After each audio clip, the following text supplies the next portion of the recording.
Na verdade, começar questionando sobre o significado de alguns termos, que às vezes eu percebo que tem bastante confusão. Então, a definição do que seria homossexual, transexual e travesti. Se você acredita que a igreja precisava ter uma abordagem em relação a esses públicos? Quando começou, vamos dizer assim, na segunda fase do século passado, alguns estudos, e mais recentemente, teve-se uma tendência a classificar heterossexual aquele indivíduo que tem um sexo genético e que tem atração sexual por um sexo oposto. Homossexual, o indivíduo que tem atração pelo mesmo sexo.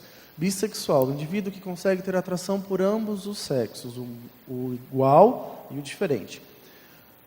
Isso é a manifestação da sexualidade. Já a transexualidade, o travesti, a transgenia, é um outro departamento, é uma outra parte. Seria um passo dentro do campo da homossexualidade, um pouco mais além. Então, primeiro a gente tem que separar isso.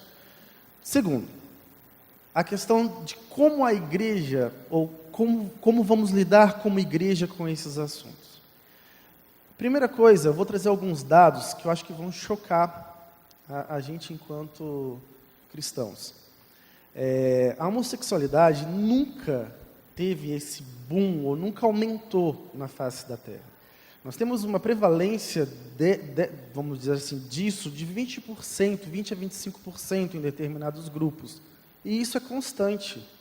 Não é porque hoje talvez o assunto está mais em tona, ou está mais na moda, que a gente consegue perceber isso melhor. Não, sempre existiu, sempre teve e sempre vai existir.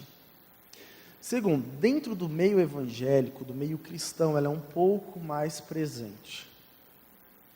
E ela nos assusta porque ela traz mais consequências dentro do meio cristão. No estudo que nós fizemos, a gente chegou à conclusão de que a cada 10 jovens, independente do sexo genético, 4 tinham algum problema com homossexualidade. Desses 4 jovens, aí a gente vai para a análise desse grupo, dos grupos de jovens que tinham homossexualidade, e a gente incluindo a bissexualidade, então a cada 10, pelo menos 6 estavam em depressão profunda. 4, novamente, já tinham tentado suicídio. Então, nós temos uma população, nós temos uma frequência maior no meio evangélico, com pessoas que estão sofrendo muito mais, dentro de um lugar que seria para curar e para ajudar, e que a gente não cuida, não ajuda e não aborda esse assunto. Por que não se aborda? Primeiro porque é um tabu, não se fala sobre ele. E finge que não existe, até porque se alguém resolve sair do armário dentro da igreja, a primeira coisa que se faz é condená-lo. Antigamente se votava e a pessoa era até excluída. Então, acho que a gente tem que largar a hipocrisia. Tanto pecado não existe diferença, pecado é algo que é uma coisa só. E meninas, fiquem espertas, porque livros como 50 Tons de Cinza, ou outros como da Sylvia Day, eles nada mais fazem do que reafirmar o machismo que tanto prejudicou a sociedade, e prejudicou mais o homem. O homem é o pior de todos nessa história, mas a mulher acha que ela é a que é a prejudicada. A Bíblia é muito clara quando ela fala de sexo consensual, entre homem e mulher. Em nenhum momento ela fala do sexo forçado. Ela fala que o homem deve respeitar a mulher e a mulher o homem, mas que a mulher e o homem devem ambos permitir o acesso mútuo. Então não é aquela coisa, eu falo muito isso em encontros de casais. O cara fez uma coisa errada, você está com raiva porque ele não te deu aquele relógio Rolex de presente, e aí você vai e faz greve de sexo com ele por 40 dias. Está pedindo um chifre. Com perdão, né? O maior motivo de traição e de divórcio entre pastores. Relacionamento fora do casamento. Por qual motivo? Pastores que passam mais de meses sem procurar suas esposas. Por quê? Porque estão cuidando da igreja e não cuidando da família. Então aí a gente já tem um problema. O sexo, ele tem uma função que quando ele passa a não existir, perde-se algum vínculo, perde-se algo que abre-se portas para outros problemas, tá? Nessa próxima pergunta, eu queria entrar um pouco a respeito, vai ser a última pergunta antes de nós lermos as perguntas das pessoas, a respeito do sexo antes do casamento. Recentemente eu conversei com uma jovem adventista que ela se casou há 2 anos e ela se casou virgem.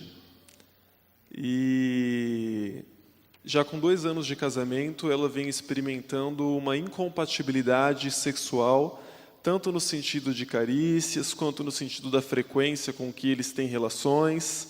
E ela disse que se arrepende de não ter feito um test drive antes do casamento. Uma vez que existem tantas singularidades nos gostos e na vida sexual, e que uma vez que nós nos casamos, nós assumimos o compromisso de ter isso para toda a vida, não seria realmente mais prudente essa posição que é tão sociavelmente aceita nos nossos dias? Se Deus, ao longo da história da Bíblia, conversou com diversos patriarcas que tinham diversas esposas, que não tinham uma vida casta da maneira como nós pregamos, e Ele nunca advertiu nenhum deles a respeito disso. Pelo contrário, ele parece até muitas vezes complacente na Bíblia. Ele mandou o profeta casar com uma prostituta. Por que ele não seria complacente hoje nos nossos dias, quando a cultura está muito mais degradada, e por que a igreja enfoca tanto nesse aspecto? Eu acho que não tem que ter dúvida na cabeça de nenhum de nós que a questão do sexo é para um momento específico, depois que há uma estabilidade emocional de ambos, quando os dois decidem construir uma vida e selam um compromisso. Tá? Sexo é para esse momento. Na nossa cultura, o casamento, esse selamento desse compromisso é o casamento cerimonial na igreja. Antes do meu pai falecer, eu coloquei meu pai contra a parede com essa pergunta.